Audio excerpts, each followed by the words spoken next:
Evans, and I am the host of today's session, which relates to how to administer WorkPro's probity checks. So you'll notice here I'm in the dashboard.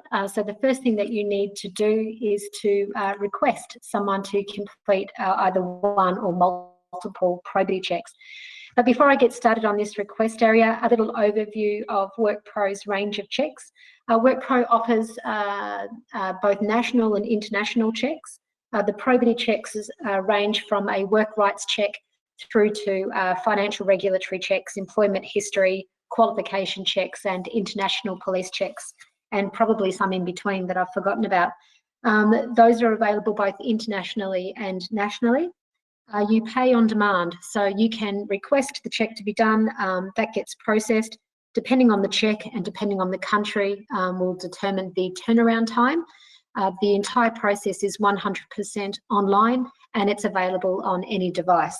So once the check has been sent, the candidate goes and does what they need to do, which I'll show you in a moment.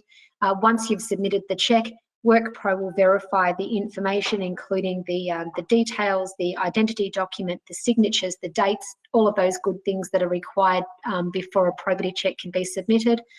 Once the check has been submitted through the platform, you simply sit back, get on with your day, get on with your week. We'll send you an email alert when the check has been finalised.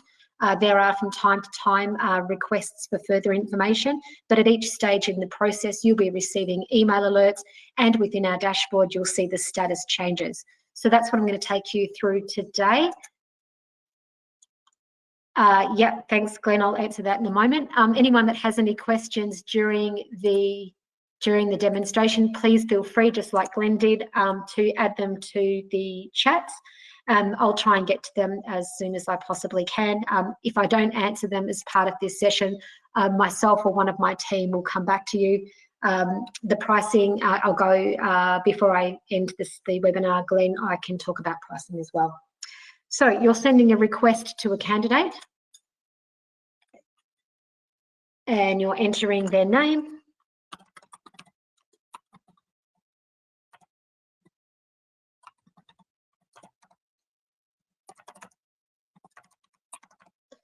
And then clicking on background checks, and then you're entering the check that you'd like the person to complete. So let me just choose a couple here.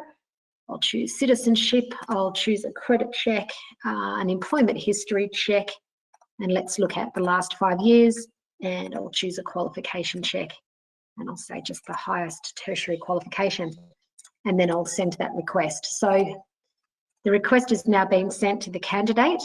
They'll receive an email with a single-use token and a live link that they'll simply click on, access, sign up, and use that token to log in, which I'm going to show you in a moment. So I'll show you the candidate in a moment. You can also track that request that you've sent through the track request area, and you'll see here, this is the candidate that I've sent the check request to, the request date, and you'll see that token.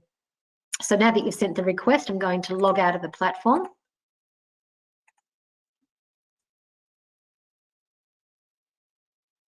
And I'm going to sign up as if I was a new candidate. So, Jordan.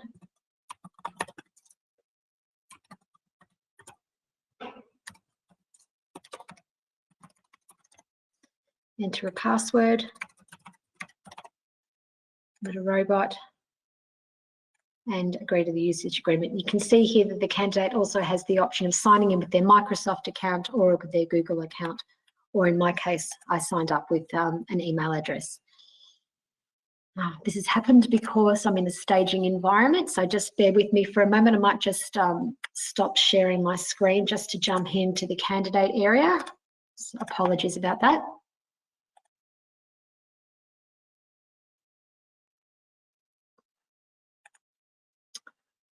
Hopefully you can now see my screen. So entering the token.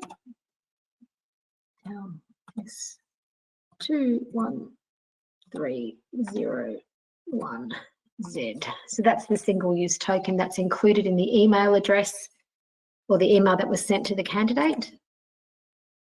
Just agree to this Fair Work statement. And now onto my background checks. And here's the background checks that I requested earlier. So starting with the most basic one, citizenship and work rights check. Yes, I'm an Australian citizen, and the person's expected to say enter their legal name, their surname, upload a document in accordance with this drop-down list, and upload a copy of that document.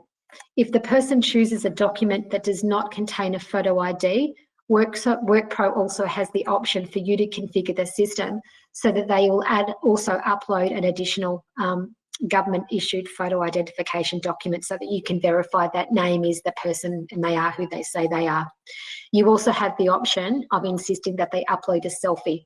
So you're not only cross-referencing the name against the photo-issued ID, but you're also being able to validate the photo identification of that person as well.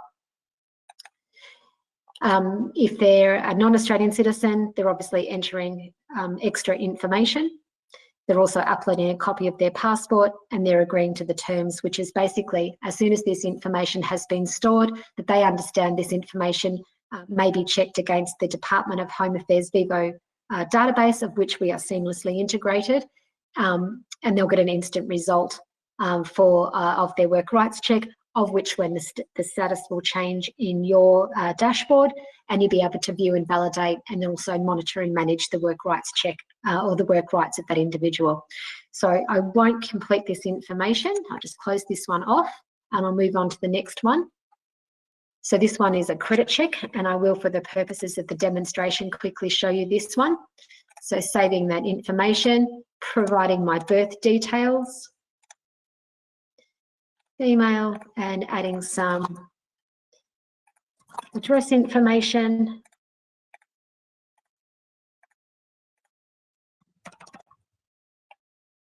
Saving that, moving on to the next step. And I have to upload an identity document. So let's go to my device and I'll just pick up this. Next.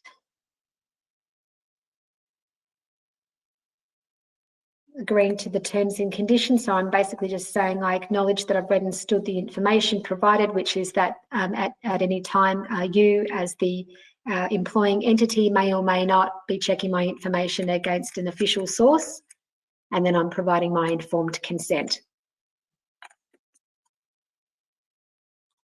All done.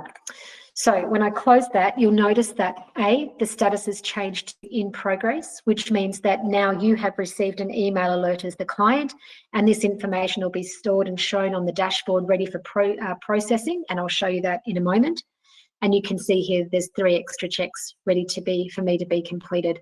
So with an employment history check, quite similar to the information required in the credit check. So you'll notice that these 2 now have been completed. There's no extra information that's been required. So clicking next, and then the further information that's required about my employment status, start dates, etc. And should I complete this information, I would then click next. And again, very similar to the credit check, agreeing to the terms and conditions, uploading an identity document, and providing that informed electronic consent. So the processes you see in the workflows very, very similar. Obviously, different information that's required depending on the probity check that's requested, but at each time this status will change. So the candidate has a transparent view of everything that's going on in their account and in their profile. Once that status is changed, so in the administrator dashboard, like I'd said, this one says it's in progress. In your dashboard, it will say it's ready to submit, which I'll show you.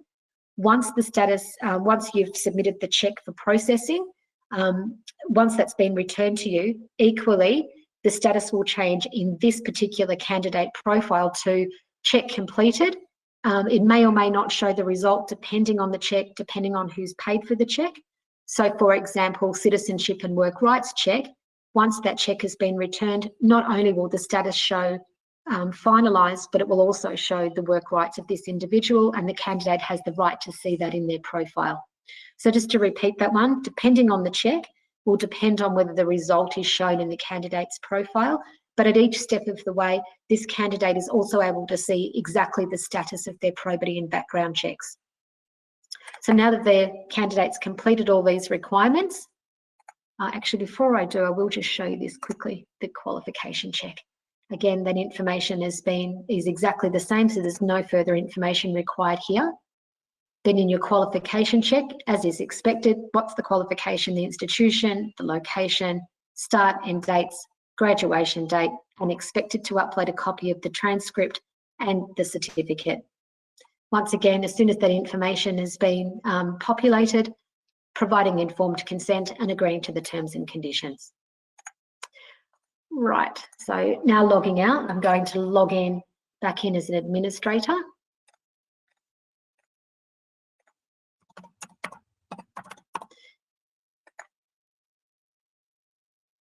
Why didn't that work? Demo client, AU, D-E-M-O-W-O-R-K.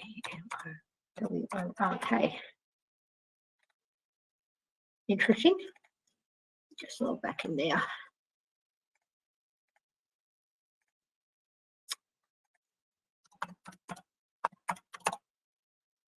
No, it's not going to work. What I'll do, I'll just jump out of incognito and jump back into Live Work Pro.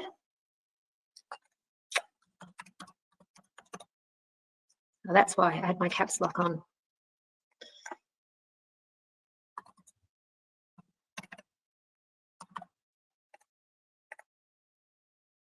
That should work now. There we go. Apologies. Okay, so here is Jordan Casey, and you can see in this case, we've got waiting on the candidate. I didn't do the qualification check. Similarly with employment, here's my credit check and citizenship all waiting on candidates. So those statuses match what I showed you. Credit check, it's ready to go. So there's the Jordan Casey, date of birth, there's the address history, there's the country where you may want to process the check. You can see here the cost of the check is $175. I can apply a project cost here. If I was to click next, I could then view the consent form, view the identity document. I can reject either if there's been an error made, and that will go back to the candidate, asking them, providing the error information and asking them to correct it and re-upload it. In this case, I can simply click submit. So you'll notice that the status is now changed to sent to Work Pro. Similarly, it will be shown actually in the candidate profile at this point. It will always just show as in progress. We don't show the candidate that it's been sent to Work Pro, it's been sent for verification. It just shows in progress. Once the check has been processed by Work Pro, validated by Work Pro, it will be sent for processing. Once it's been finalised, you'll receive an email alert logging back into Work Pro, and you'll see the result sitting here as finalised with a certificate that is populated at the back end. I might just quickly see if I can't see if there's one that's been finished for you, so I can show you the certificate. No, it's all waiting on candidate. Let me just see if there's anything that's been finalised. Let's try this one here. Okay, so in this case, this is a citizenship check, but for the purposes of this demonstration, you could expect that it would say check completed, all of the details. In this case, this is a visa check. But if I was to click view report, if this was a credit check as an example, the transcript would be shown here from the institution that the credit check was completed by. So it's all very official. This is a PDF document that can be stored and will always be stored in Work Pro. We will continue to monitor and keep that information secure against privacy standards and security standards. And you can also set a reminder for any check. So if you had a periodic check that you needed to do and you wanted to do it every 12 months, you would simply click set a reminder, enter the date that you'd like to be reminded about it. And I just click yes here and say, yes, I'd like to 90 days from expiry in this case. In the credit check case, qual check case, employment history, you might say, I need to do this check every 12 months. You would simply click from the drop-down list, click save, and the system would automatically remind you 30 days out, 30 days out, 10 days out, and on the date that you want it to be reminded. That brings me to the end of this particular session. I can see that there is a couple of questions. There's someone had an audio issue. Hopefully the rest of you can hear me. It seems like it. International police checks, email, yes. Okay, Olivia, yep, I'll contact you about that, not a problem. And for the pricing, Glenn, I'll have one of my colleagues send you all of the pricing for the WorkPro background and probity checks. Thanks so much for joining me today. Should you have any further questions, I can be contacted directly at tevans@workpro.com.au. You can contact our customer success at info@workpro.com.au, or you can call our 1300 number. So that's 1300 975 776. Thanks so much again, and I will see you next time. Thanks.